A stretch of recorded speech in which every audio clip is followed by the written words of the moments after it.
everyone, this is Amazing Grace and welcome back again to my channel. Today we're gonna make or cook something special, one of my favorite. This is my ever favorite Filipino food and it's easy to make anyway. And I'm sure, especially now, New Year is coming, I'm sure that in every Filipino table, this food is always present. Today guys, we're gonna make pancit bihon. I'm gonna show you what are the ingredients. Our first ingredients, of course, we have garlic. It's minced garlic. Also, we have minced onion. We have, of course, meat. Meat, you can choose what you like or what you prefer to use. Today, I'm gonna use pork meat. Of course, we have carrots and cabbage. I also have paprika, but I'm gonna put it last, so I will slice it later. And of course, we have pepper and salt. Pepper, salt, little bit of oil, and we have our soya sauce. Of course, the bihon is here. We have our bihon, golden bihon, or the rice vermicelli. So, let's start. I have already heated pan, and now we're gonna add oil. Enough to fry our onion and garlic, and of course, meat. Because the meat, guys, will produce also more oil. So, let's wait for the temperature. I think it's okay. Sorry, it's gonna be noisy because I'm gonna on our exhaust fan. So let's start. This is with our oil spread, and let's begin with onion.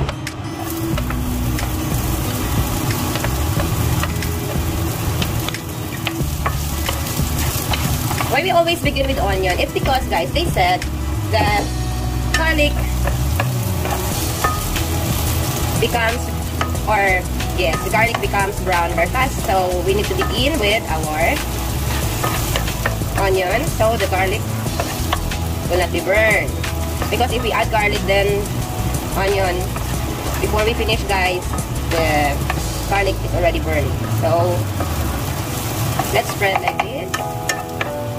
And next is our, once you see that it's already transparent, it means that's alright.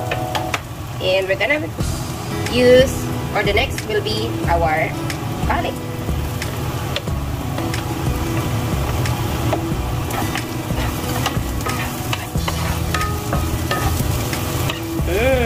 Ang bango na niya. Oops, it's jumping.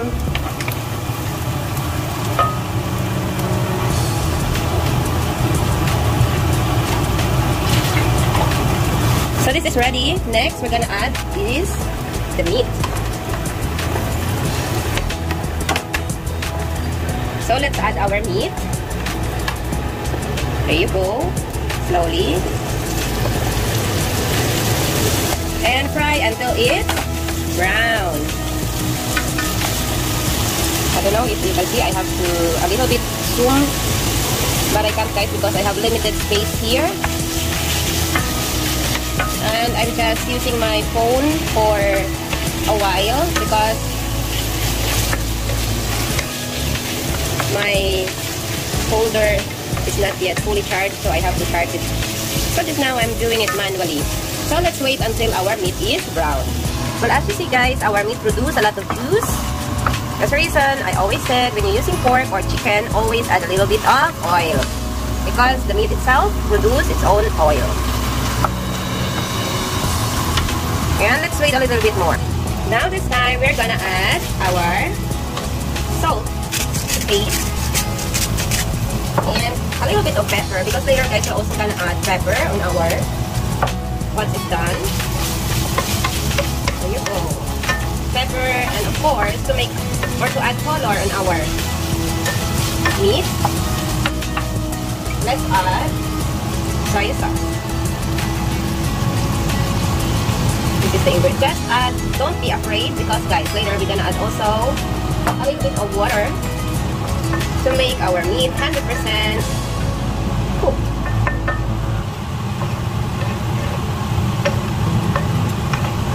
There you go. This is only for adding or to make the taste. Para po ito kumapit talaga ang lasa sa ating karne. And yes, I have water to add into our meat para na rin po maluto yung ating noodles. And again, don't be afraid on adding salt because we're gonna add water. And always add hot water, guys. Don't add cold water, but add hot water. There you go. This is for our meat. And of course, for our noodles. There you go. We have our noodles that I already washed. And cut it smaller like this because if I don't cut it in half, I don't think so we have enough space here. And later, once the water is already gone, we're gonna add more water or soya sauce. That's the secret in making our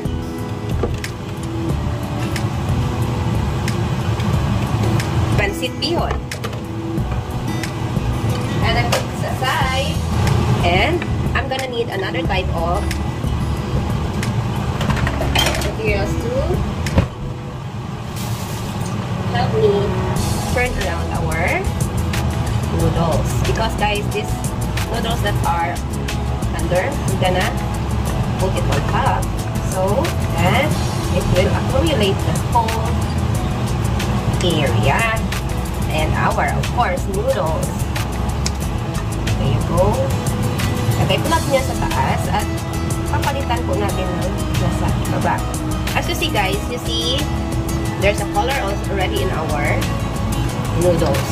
This is the process. It will not take so long time. And later, we're gonna add the last thing that we're gonna do is to add our vegetables. The reason that I don't add it all together now because I don't want our vegetables overcooked. And I think we don't have enough water. So let's add again more soya sauce. And hot water.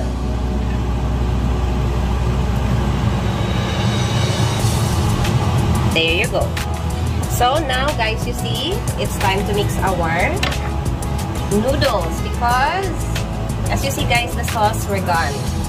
So let's mix it.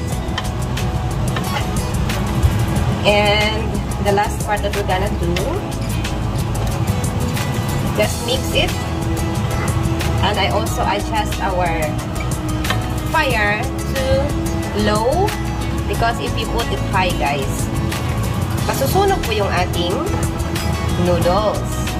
At the same time, magna-dry na siya na hindi po siya 100% luto. So, ganito lang po yan guys. Mix. Ganito na yung mangyayari sa ating noodles kanina na sobrang konti lang. Pero ngayon, look naman how much. Yan. Spread lang po natin para 100% luto na siya. You see guys, here, konti lang yung kanyang kulay. Lalagyan po natin yan ng kulay. Don't be afraid on adding soya sauce. There you go. Oops.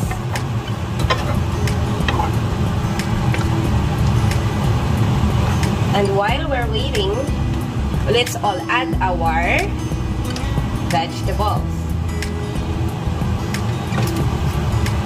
Of course, we're gonna add our, as you see guys, I told you right that I have my paprika, so let's add our carrots, our paprika, and the last. So just let's adjust, let's try para naman hindi po siya matapon. So, ganito lang po yung sekreto ng pagluluto ng ating bihon. Sorry naman, dahil maliit lang yung aking kawali. I don't expect na ganito karami. So, this will be our handa for, let's mix and add the rest of vegetables sa taas. Ayan. Para maluto na rin po siya. So, all of it. Put all of it. And mix. Let's mix. Then I think our pancit bihon is done. All we're gonna do is add more pepper.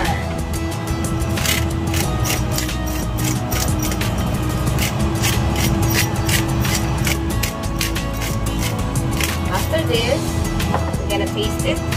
Let's mix more of it. Oops. Oops. And push down. There you go.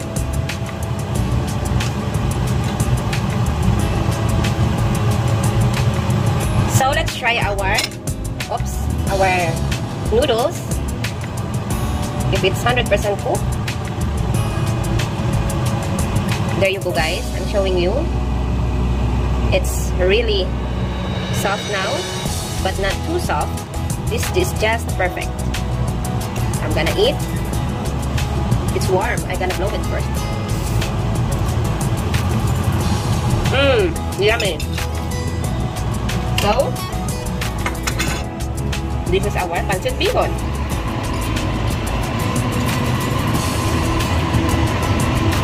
Don't worry, you don't see any vegetables or meat because all of these guys are under.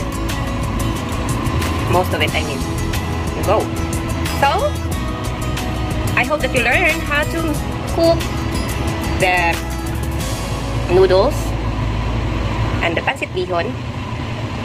This is the all-time favorite of the Filipino people. Thank you for watching. Don't forget to subscribe. Bye!